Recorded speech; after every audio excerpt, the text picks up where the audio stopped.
안녕하십니까, 레피드입니다. 5월 15일 두산인프라코아 보도록 하겠습니다. 먼저 증시부터 보겠습니다. 코스피 코스닥은 오늘 둘 다 반등을 했고요. 코스피 31포인트, 코스닥 14포인트 상승하면서 마무리를 했습니다. 자, 하지만 외국인 같은 경우는 오늘도 코스피를 매도를 했고요. 그는 이제 일주일 동안 거의 뭐 7조 가량을 매도를 좀 한 것 같습니다. 그래서 외국인이 이렇게 매도 포지션을 강하게 잡았는데요. 옵션 만기 이후에도 첫째 날에 이제 매도를 좀 하면서 매도를 좀 더 할 수도 있겠다라는 생각이 듭니다. 하지만 지금 이렇게 크게 매도를 했을 때는 좀 반발 매수 정도가 들어올 수가 있는데, 일단 코스피 자체는 그래도 적정선을 지키면서 반등을 좀 해준 것 같습니다. 그래서 다행이라고 생각을 하고요. 기관 같은 경우는 오늘 매수를 좀 했네요. 자, 코스닥도 마찬가지. 코스닥은 오히려 외국인이 좀 들어왔고요. 121선을 아슬아슬하게 반등을 하면서 61선까지는 지키는 데는 성공했습니다. 그래서 자, 이렇게 차곡차곡 저점을 내리면서 내려가는 듯한데, 일단 다음 주에 다시 한번 요 중턱까지는 좀 탈환을 해야 되지 않을까라는 생각을 해봅니다. 그래서 외국인 이렇게 다시 들어왔고, 그 코스피 같은 경우는 한 번 더 매도를 했지만 외국인이 코스닥은 매수를 하면서 또다시 이게 코스닥과 코스피를 이렇게 따로 가져가는 것인지 며칠 더 지켜보도록 하겠습니다. 다음 주에 대충 이제 윤곽이 좀 나올 것 같은데요. 자, 그러고 이제 해외 증시가 반등을 좀 했죠. 오늘 이제 니케이도 강하게 좀 반등을 했고요. 상해 종합, 다우, 나스닥 이렇게 다 반등을 했습니다. 그래서 이 인플레이션에 대한 우려 때문에 증시가 좀 급하게 하락을 좀 했었는데요. 다행히 좀 반등을 하면서 일단은 큰 불은 끈 것 같습니다. 하지만 조금 더 증시가 이 하락 추세로 접어들 수도 있기 때문에 거기에 대해서는 좀 조심히 지켜봐야 될 거고요. 지금은 완전히 이제 상향 추세에서 하락 추세로 전환한 것은 아닙니다. 그래도 박스권에 횡보를 하고 있기 때문에 조금 이제 부담스러운 자리이긴 한데요. 네, 그런 박스권을 잘 이용을 하면서 투자를 하시면 돈 벌기가 오히려 쉬운 장이 될 수도 있겠습니다. 자, 오늘 이제 지수 선물 보겠습니다. 지수 선물은 나스닥 100과 다우존스 둘 다 상승하고 있고요. 나스닥 100이 또 1% 이상 상승하고 있고, 유럽 증시도 다 좋게 진행하고 있습니다. 그래서 다시 한번 증시와 뭐 이렇게 암호화폐도 반등을 좀 하고 있고, 이 위험 자산으로의 이 자금 흐름이 들어오고 있고요. 미국 10년물은 또 이렇게 하락을 하면서 1.6%대 계속 유지를 하고 있습니다. 자, 그래서 다음 주에 또 어떻게 흘러갈지, 이번 주는 잘 마무리를 한 것 같고요. 네, 오늘 증시는 이 정도로 보고, 환율만 조금 짚고 가겠습니다. 1130원. 네. 그래서, 이 바닥 라인을 계속 다지면서 진행을 할지 지켜볼 거고요. 이 241선 기준에서 돌파를 했을 때는 좀 쭉 나갈 수도 있는 그런 그림입니다. 일단은, 계속 지켜보겠습니다. 오늘은 증시 여기까지 보겠습니다. 두산인프라코아 보겠습니다. 150원 내려서 1,400원 마무리했습니다. 증시가 좋게 진행이 좀 되었음에도 불구하고 두산 그룹주들이 좀 힘을 못 쓰는 모습이었습니다. 특히나 이제 두산중공업 같은 경우는 공매도 공격을 좀 많이 받는 모습이었고요. 두산인프라코아도 지금 생각보다 좀 잘 못 올라가고 있는 모습입니다. 자, 고점 돌파를 한번 하는 듯 하면서 다시 한번 주가를 좀 끌어내렸고요. 지금 1,450원 근처까지 또 제가 이제 지지선을 그려놨는데 그때 그 지점까지 또 하락을 했고요. 지금보다 좀 더 하락을 한다면 이제 조금 더 크게 횡보를 하면서 주가는 계속 이 자리에서 좀 머물 것 같네요. 크게는 이제 11,500원, 그 다음에 적게는 이제 만원대까지 이렇게 좀 왔다 갔다 주가를 형성할 것 같습니다. 그래서 두산 인프라코어의 가장 큰 이 이슈는 지금은 분할 합병이죠. 네, 분할되고 이제 합병이 흡수 합병이 되고 그 다음에 나머지는 현대 인프라코어가 되는데요. 그 공매도 세력들이 이제 두산 인프라코어가 인적 분할이 되고 흡수 합병이 되는 과정에서 자신들의 이 공매도 잔고를 좀 줄여가는 것이 아무래도 이득일 겁니다. 그래서 지금은 많게 이제 1200만 주까지 증가했던 공매도 잔고가 600만 주까지 감소해 한 상태인데요. 그게 이제 불과 두세 달 전까지만 해도 그렇게 많았던 공매도 잔고가 줄었습니다. 그래서 지금은 이제 공매도 재개가 좀 되고, 네, 좀 멈춰 있는 상태인데요. 자, 분명히 이렇게 횡보하는 과정에서 계속 공매도 상한이 좀 진행이 되고 있는 것 같고요. 전체적으로 늘어나지 않는 상태에서, 네, 계속 두산인프라코아는 분명히 한번 올라갈 거라고 저는 보고 있고요. 지금은 조금 오랜 횡보가 시작되어서 재미없게 흘러가는 모습인데, 인프라코아 자체 이 실적도 좀 잘 나왔고요. 오늘 공시를 보니까 인프라코아 1분기 영업이익이 2,954억이고요. 컨센서스 비해서 22%가 증가를 했습니다.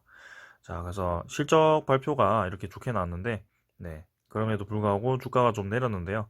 어, PER이 이제, 네, 1Q 실적 반영 시 PER이 10배 정도밖에 되지 않는다고 하고요.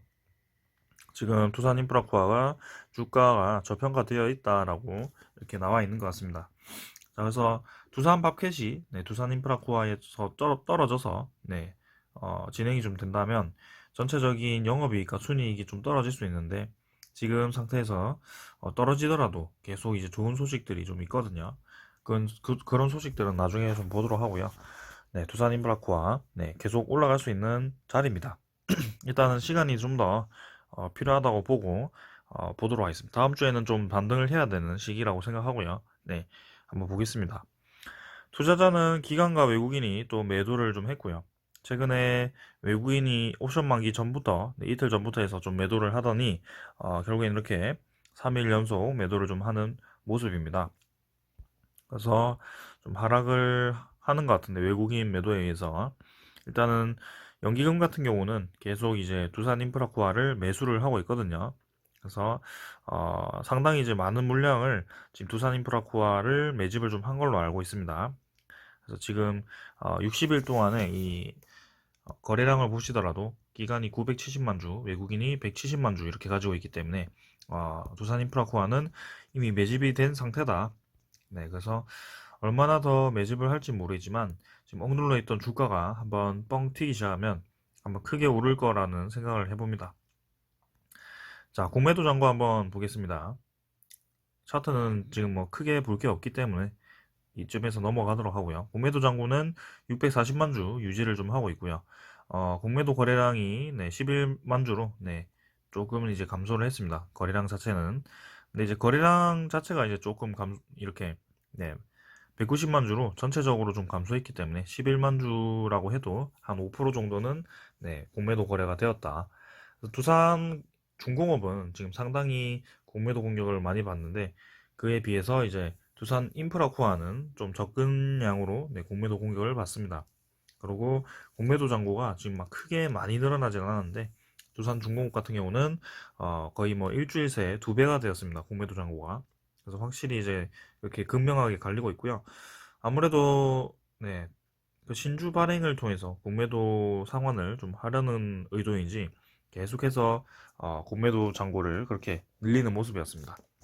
자, 두산인프라코아는 7월 21일에 신주 상장이 되고 6월 29일부터 7월 20일까지, 네, 거래 정지가 되게 되기 때문에 사실상 6월 28일까지는, 네, 공매도 상환을 좀 진행을 해야 될 겁니다. 그래서 지금 5월 15일이죠. 네, 거의 뭐 한 달 가까이, 한 달하고도 한 2주 정도가 남았는데요. 그동안 이 공매도 잔고가 어떻게 변화하는지 한번 지켜보도록 합시다. 자, 그 다음에는 두산인프라코아의 대차장고 한번 확인해 보겠습니다. 대차장고는 1883만 주로, 네, 그대로 유지를 좀 하고 있고요. 이 외인 추정 물량과 당일 물량이 뭐 거의 크게 변동 없습니다만 조금 이제 적게, 매도가 적게 나왔습니다. 그래서 9.7% 정도 유지를 하고 있고요. 두산인프라코아 외국인이 그간 많이 매수를 했기 때문에 지금 이 3일 동안의 매도는 일시적으로만 좀 매도를 한 것으로 보고 다시 한번 매수로 전환을 했으면 합니다. 자, 그래서 오늘 요 정도로 이제 확인하고 두산인프라코아의 이제 굴착기 소식을 좀 전하면서 끝내도록 하겠습니다. 네, 인프라코아의 굴착기는 이제 영국에서 선호를 한다고 하죠. 네, 그래서 계속해서 이제 유럽 쪽이나 북미 쪽으로 굴착기 이 사업이 확대가 되고 있고, 네, 실적도 증가를 하고 있는 것으로 보입니다. 그래서 지금 영국에 있는 엘브처지 철거업체가 두산 장비 구입을 했고요. 신제품 출시 속도와 그다음에 유통망 강화로 이제 유럽을 공략한다고 합니다. 본격적으로. 그래서 두산 인프라코어 굴착기 장비가 영국에서 이제 주목을 좀 받고 있다. 그래서 이렇게 철거업체가 두산 그룹 거를, 네, 두산 인프라코어에 굴착기를 매입하면서, 네, 주목을 받기 시작했다는 거고요. 어, 현지 딜러 멀스 컨스트럭션을 통해서 이제 두산 미니 굴착기와 크롤러를 이제 구입을 했다고 합니다. 그래서 미니 굴착기 이제 3대, 그다음에 대형 크롤러 굴착기 이렇게 3대 해서 총 6대를 매입을 좀 한 것 같고요. 이렇게 어, 한 업체가 사기 시작한다면 이제 소문을 타서, 네, 계속해서 이제 두산 인프라코어의 이 굴착기 매입이 커질 가능성이 높다. 그래서 그만큼 지금 전체적으로 건설 경기 호황이기 때문에, 네, 두산 인프라코어가 앞으로, 네, 수혜를 볼 가능성이 높다라고 보여지고요. 어, 두산 인프라코어는 올해 유럽 시장 공략을 통해서 중형 굴착기 등 신제품 출시와 유통 네트워크 강화, 그리고 애프터 서비스 용량 확대에 주력을 한다고 합니다.